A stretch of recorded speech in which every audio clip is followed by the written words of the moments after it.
SM Regency AC, wifi एवं आधुनिक सुविधा से सुसज्जित हर एक कक्ष।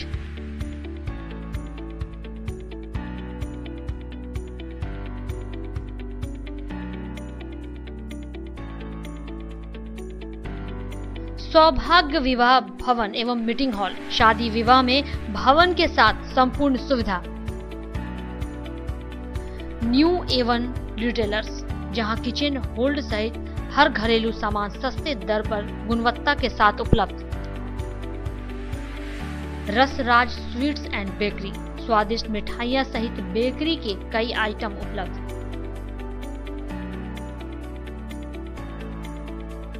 स्वादिष्ट फैमिली रेस्टोरेंट, आपके स्वाद पर वर्षों से खरा।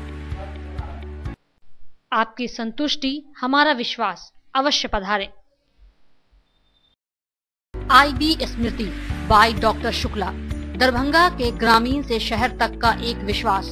IB स्मृति इमरजेंसी, शिशु एवं सामान्य के साथ हर चिकित्सीय व्यवस्था। संपर्क करें IB स्मृति आरोग्य सदन, दिग्घी वेस्ट, मिसर टोला, दरभंगा।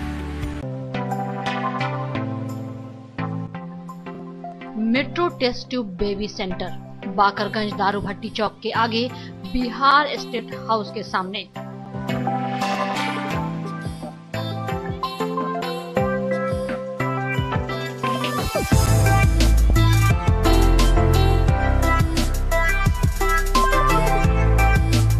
अब राजस्थान, दिल्ली, उदयपुर जाने की आवश्यकता नहीं। बिहार का पहला अत्याधुनिक IVF लैब दरभंगा में।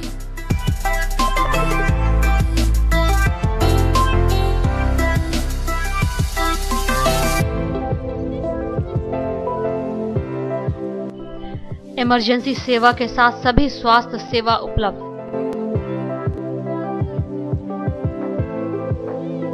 संपर्क करें metro test tube baby centre. में आपका स्वागत है। मैं हूं मनोज और दरभंगा की राजनीति छठ के बाद गरमाने लगी है। खासकर विभिन्न राजनीतिक दल के कार्यकर्ता और नेता जहां वाहपो की स्थिति में हैं, वहीं यहां के संभावित प्रत्याशी के रूप में कार्य करने वाले नेता अपने कार्य लगातार जारी करते हुए कार्यकर्ता और नेताओं से मिल रहे हैं। हम आपको दरभंगा के सांसद कीर्ति झा आजाद से मिला रहे हैं। कल हमने संजय झा का वो बयान दिखाया था जिस पर उन्होंने कहा था कि हवाई यात्रा पर राजनीति नहीं होनी चाहिए। आज हम आपको मिलाते हैं सांसद कीर्ति झा आजाद से। लगातार दरभंगा में राजनीति कई मुद्दों पर होती आ रही है, आपकी राजनीति किस मुद्दे पर? जनता की सेवा ही मेरी राजनीति है। किन किन क्षेत्रों में जो अपने सेवा जो दिए हैं वो सेवा की अब राजनीति उसको लेकर के हो रही है? सेवाओं की बात करनी शुरू करेंगे तो गिनती भूल जाएंगे आप। शुरू करें तो मैथिली को अष्टम सूची में स्थान भेटना, रेडियो स्टेशन से मैथिली का प्रसारण होना, NH57 बनना, गोल्डन क्वाड्रेंगल से इसको जोड़ना, विभक्त हुई मिथिला पर कोसी पर पुल, मखाना अनुसंधान केंद्र, प्रधानमंत्री ग्राम सड़क योजना, रेलवे का दोहरीकरण, जो शुरू तो ललित बाबू ने करवाया था जब बड़ी हुई थी रेल लाइन, लेकिन दोहरीकरण नहीं हुआ था, तो समस्तीपुर से दरभंगा तक उसका दोहरीकरण, बिजलीकरण की डीजल के इंजन नहीं लगेंगे और बिजली के माध्यम से बिजली की इंजन चलेगी। एयरपोर्ट 2014 में आने से पहले प्रधानमंत्री जी ने कहा था कि छोटे छोटे शहरों को भी बड़े शहरों से जोड़ा जाएगा। थे तो देश भर के जितने सांसद थे जिनके यहाँ इस प्रकार के एयरपोर्ट तो थे लेकिन सेवाएं नहीं थीं, उन लोगों ने लिख कर दिया था, अपने अपने राज्य के सांसदों के साथ गए थे। उसी प्रकार से हमें भी अवसर मिला था तो हम सब लोगों को लेके गए थे। उसमें आदरणीय हुकुमदेव नारायण यादव जी थे, उसमें संजय जायसवाल थे, उसमें रमा देवी थी, उसमें विजय चौधरी थे, उसमें शर्मा जी थे झंझारपुर के।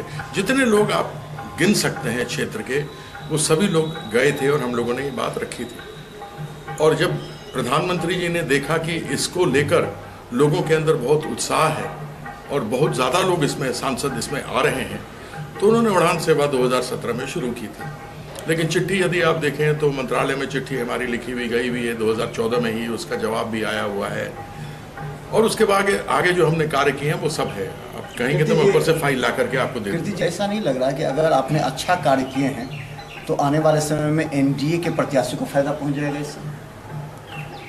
काम कोई व्यक्ति करता है। बहुत जगहों पर तो कांग्रेस के भी एमपी हैं, बहुत जगहों पे आरजेडी के एमपी हैं, बहुत जगह पे एनसीपी के एमपी हैं, बहुत जगह समाजवादी है, कहीं बहुजन समाज पार्टी है। जाते हैं और जो सरकार होती है उस समय उस सरकार को काम करना होता है। और जब आप सरकार होते हैं तो आप किसी पार्टी के नहीं, आप गवर्नमेंट ऑफ इंडिया है, भारत सरकार है। चुनाव जीते थे, इसका यह मतलब नहीं कि जिन लोगों ने मेरा विरोध किया था मैं उनका काम नहीं करूँगा, या जिन लोगों ने मुझे वोट नहीं दिया उनका काम नहीं करूँगा। ये नहीं होता। आप एक बार सांसद बन गए तो आप सांसद बन गए। पार्टी लाइन तब तक है जब तक आप पार्टी में हैं, लेकिन जब आप संसद में जाते हैं, अगर यदि मेरे पास कोई बीमार है, उसको ऑल इंडिया जाना है या उसको रेलवे का रिजर्वेशन चाहिए, तो हम ये नहीं देखेंगे किसने मुझे वोट दिया किसने नहीं दिया। यह फिर मेरा दायित्व है, क्योंकि मैंने संविधान का शपथ लिया है कि मैं निष्ठा से सबों के लिए काम करूंगा, तो वो किया जाता है। तो ऐसा नहीं लगता कि आपने प्रारंभ किया था हवाई यात्रा को लेकर के और अब क्रेडिट कोई और ले रहा है? कहा जाता है कि नीतीश जी और मोदी जी के बिना ये उड़ान का ये सफल नहीं हो पाता, तो आपने कार्य प्रारंभ किया, क्रेडिट और कोई आ रहा है, कैसा अनुभव हो रहा है? देखिए, बीज कोई बोता है, फिर पौधा निकलता है, उसके बाद माली तो अनेकों आ जाते हैं। अगर एक किसी पेड़ में बढ़िया फल निकलने लगे तो कभी कोई माली एक आध बार किसी ने मुंह डाल दिया हो या पानी डाल दिया हो तो कहेगा मेरे कारण से इतना बढ़िया आम फल रहा है। तो ऐसे बोलने वाले बहुत हैं, लेकिन जो भी हो, अगर दरभंगा में एयरपोर्ट आएगा तो वह केंद्र सरकार की तरफ से आएगा। उसमें चाहे आप नीतीश कुमार जी का नाम लें, उनका बहुत सम्मान करते हैं यहाँ, आप या किसी और का नाम लें, वह बात अलग है। लेकिन एक बात और भी बता देना चाहता हूँ, यदि आप पुरानी पत्रिकाएं उठाकर देखेंगे और रोज़ के जो अखबार आते हैं उनको उठा के देखेंगे तो आपको पता लगेगा कि यह उड़ान सेवा शुरू होने से पहले ही बिहार सरकार ने 2 जगहों का नाम भेजा था। एक था मधुबनी और दूसरा था भागलपुर।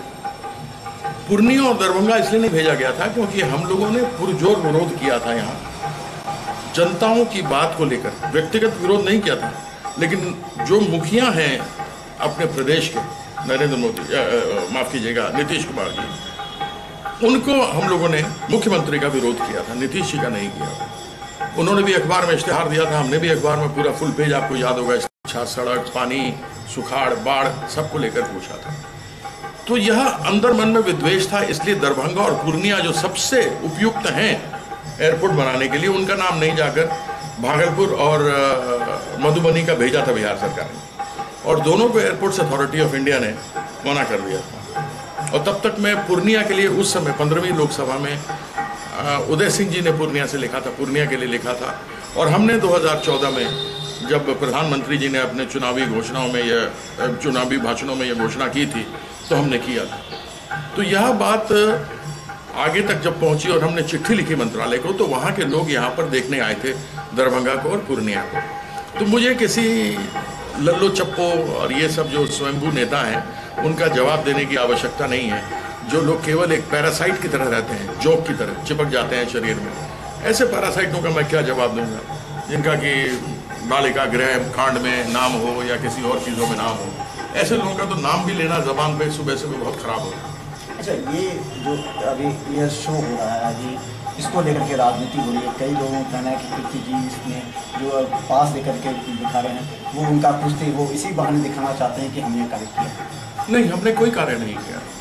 जो चीज़ हमने की नहीं वो हम कैसे कह दें कि हमने किया है। लेकिन हमने ये कहा क्योंकि वह प्रतिबंधित क्षेत्र है और प्रतिबंधित क्षेत्र होने के कारण लोगों को जाने में असुविधा हो सकती है, इसलिए हमने कहा। अन्यथा यह एयरफोर्स ने किया है। अगर सच में हमने किया होता तो स्वयंभू नेता आ गए होते कहने के लिए फोटो खिंचवा करके कि हमने कर दिया है। उनका काम स्वयंभू नेताओं का ये है कि मंत्री के पास जाओ, फोटो खिंचवाओ और दिखाओ और कहो कि हमने कर दिया।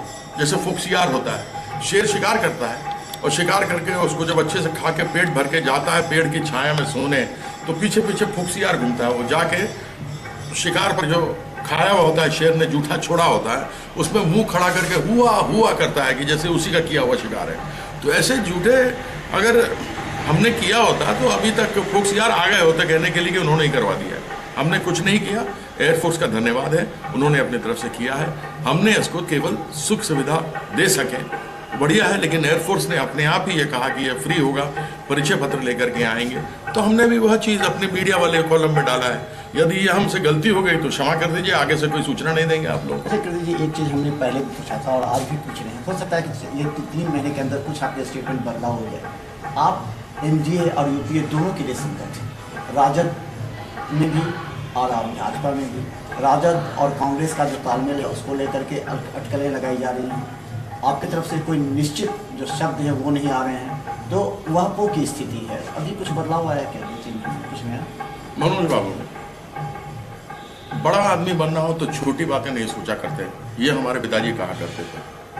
राजनीति में रहना है तो ईमानदारी से रहना, चोरी नहीं करना, अन्यथा एक भी दाग लग जाए तो गड़बड़ हो जाता है। झूठ बोलने का शौक नहीं है, और ये छोटी मोटी नीचे बातें चल रही हों इससे कोई लेना देना नहीं है। जिसको जो सोचना है वो सोचे, जिसको सही लगता है वो सही लगे। अभी तो हम देख रहे थे बहुत लोगों ने तो टिकट भी बांट दिया, एनडीए का टिकट भी बांट दिया, महागठबंधन का भी टिकट बांट दिया, किसको किसी पार्टी में डाल दिया, किसी को ले आए।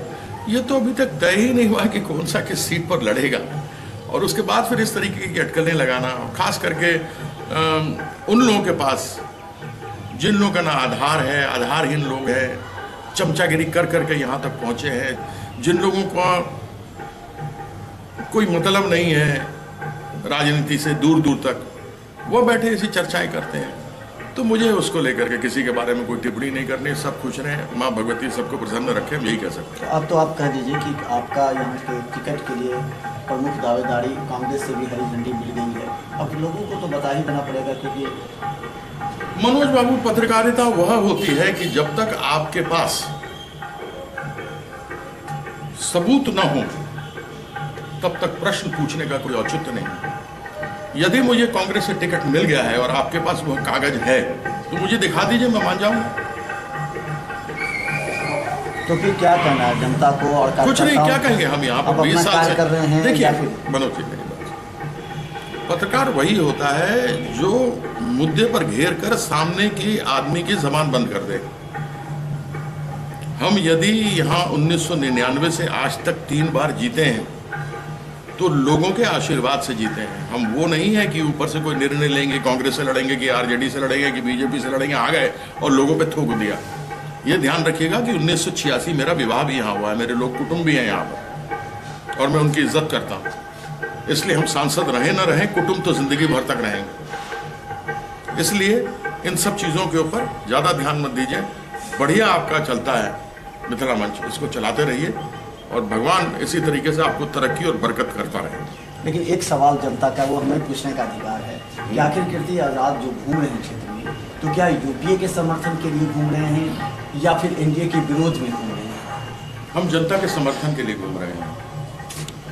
लोगों के बीच में जाना, जनसंवाद करना मेरा अधिकार है। 6 महीने तक अभी सांसद हैं, चुनाव फिर लड़ेंगे, जीतेंगे तो फिर 5 साल का वो रहेगा। इसलिए ज़्यादा अटकल और दिमाग जो है ना, इन सब चीज़ों में हम लगाते नहीं। हमको मालूम है कि हल्की सी बात बोलो ना, चिंगारी लगाओ तो उसका आग लग जाता है, पूरा जंगल जल जाता है। तो हमको शौक ही नहीं है। आपको पहले ही का बड़ा आदमी बनना हो, छोटी बात ही नहीं करो। जनता के बीच में जाओ, हाथ जोड़ के रहो, उनसे बात करो, संवाद करो। तो क्या लगता है कि अरुण जेटली के मुद्दे ही छाए रहेंगे? अरुण जेटली मुद्दे का जो गंभीरता से आपका विरोध है वही छाए रहेंगे मुद्दा? लोग का कहना, कीर्ति जी बहुत अच्छे थे, बहुत अच्छे कार्य कर रहे थे, अरुण जेटली का विरोध करके जो ना जनता के सामने भी आ गए और फिर कार्य नहीं। देखिए, विरोध क्या विरोध था? कोई पार्टी का विरोध था, कोई सरकार का विरोध था, किस चीज़ का विरोध था? राजनीति में आने से पहले क्रिकेट खेलते थे, विश्व कप जीते 1983 में, एकमात्र मैथिल है जो विश्व कप जीते, आज तक कोई दूसरा जीता नहीं। एक सिद्धांत की लड़ाई थी, आज भी है। अगर नरेंद्र मोदी जी कहते हैं ना खाऊंगा ना खाने दूंगा, और उसके बावजूद आपको 400 करोड़ के घोटाले का मैं सबूत देता हूं और आप कुछ नहीं करके मुझे पार्टी से निकाल देते हैं, तो मुझे बता दीजिए मैं कहाँ गलत हूँ। अगर यदि मैं गलत हूँ तो मैं कान पकड़ के उठक बैठक करता हूँ, बोरिया बिस्तरा बांधता हूँ, दरभंगा से चला जाता हूँ, घर भेज देता हूँ। सोचने वाली बात है ना। मेरा क्या अरुण जेटली से क्या विरोध था? मेरा अरुण जेटली से कोई विरोध नहीं है, लेकिन उसके समय में हुए 400 करोड़ के घोटाले को उजागर करने का, जनता का पैसा था।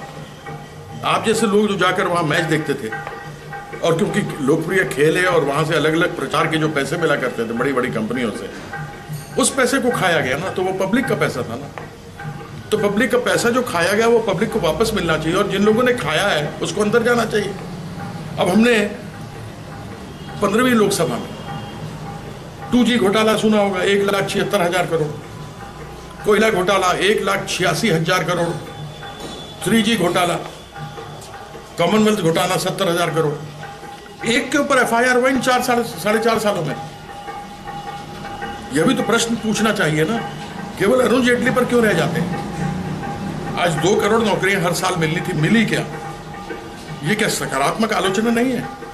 क्या ये नकारात्मक आलोचना है? क्या मुझे पाकिस्तान चले जाना चाहिए अगर मैं ये पूछूं तो? स्मार्ट सिटी कहा गया, एक भी बना हिंदुस्तान में?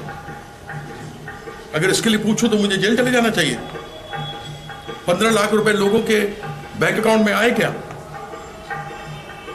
पूछना गुनाह है? तो गुनाहगार हूं मैं। जो सच्चाई है, सच्चाई का तो जवाब मिलना चाहिए ना।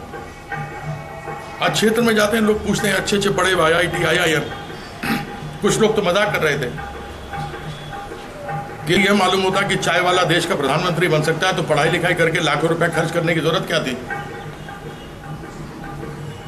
तो आज ये परिस्थिति है। जो प्रश्न पूछे तो पाकिस्तान चले जाओ, देशद्रोही हो गए।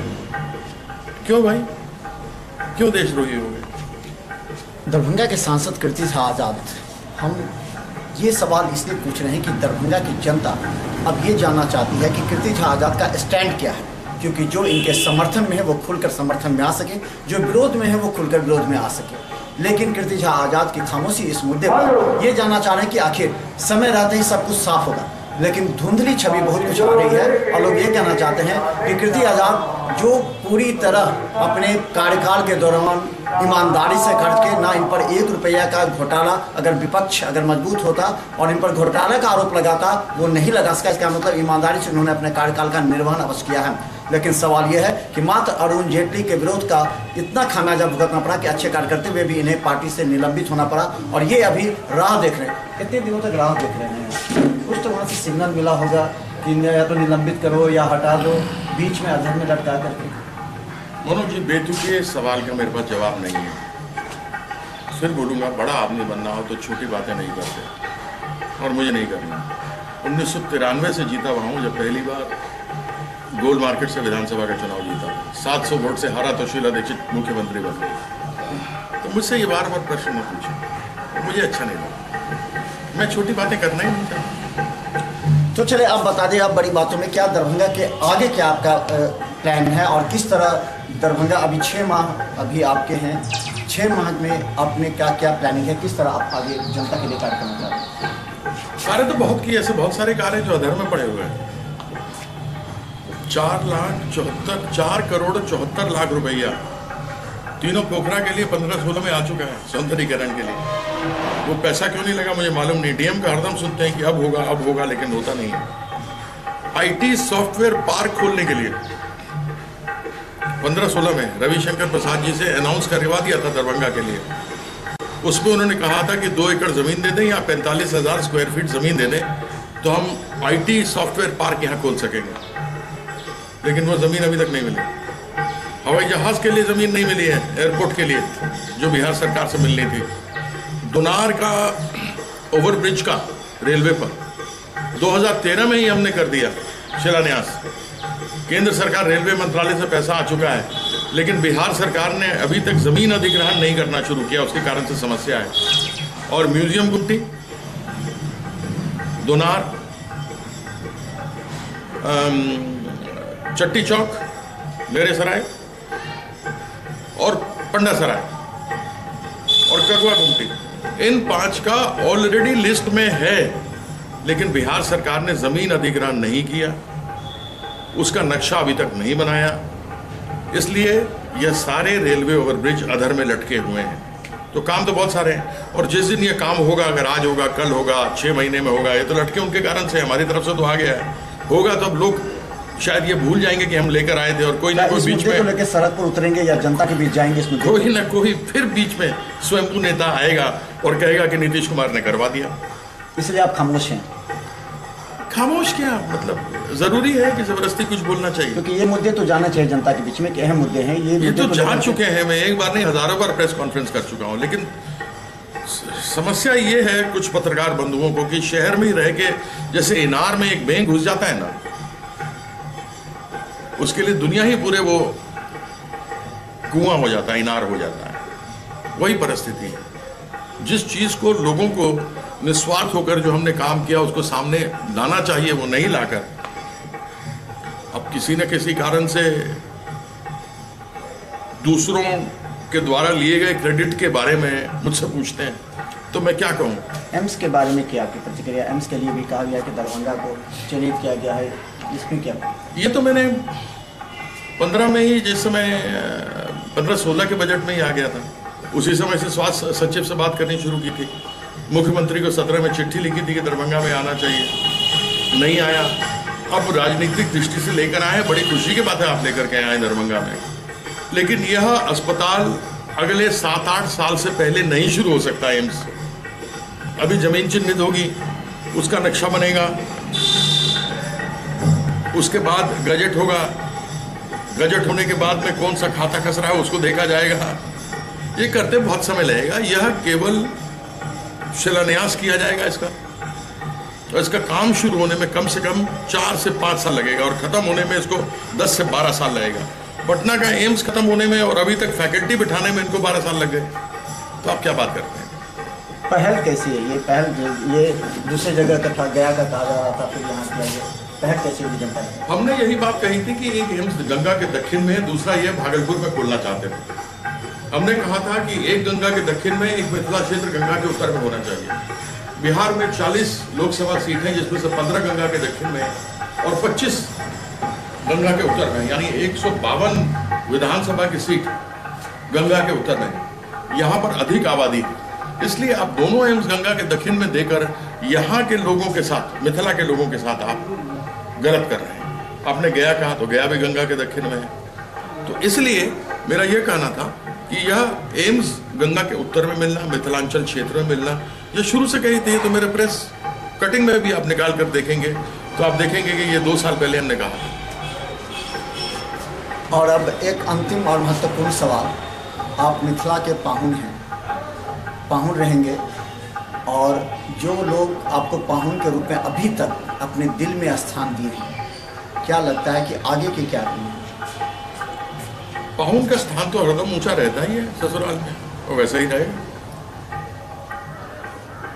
तो धन्यवाद। हमारे साथ थे कीर्ति आज़ाद, और लगातार हम जाने का प्रयास करेंगे दरभंगा के तमाम जनता के बीच में भी हम जा रहे हैं मुद्दों को लेकर के, आखिर दरभंगा की राजनीति किस ओर ले रही है। क्रेडिट लेने के स्थिति में कई लोग ऐसे हैं जो मुख्य मुद्दे को पीछे धकेल रहे हैं, लेकिन जनता और कार्यकर्ता अभी दोनों इस बात को गंभीरता से देख रहे हैं। पहले जदयू का कहना है इस तरफ से तो नाम की घोषणा हो गई है, लेकिन सामने की पीठ पर कोई नजर नहीं आ रहा है। यहाँ की मोहम्मद अली अशरफ फातमी की तरफ से भी खामोशी है। कीर्ति आज़ाद भी बहुत गंभीरता से अध्ययन कर रहे हैं। उसके बाद जब पत्ता खोलेंगे तो हो सकता है एक नया सुगबुगाहट और एक नए फैसले के साथ दरभंगा की राजनीति में एक नए रूप में कीर्ति आज़ाद का एक बार फिर कदम होगा। धन्यवाद।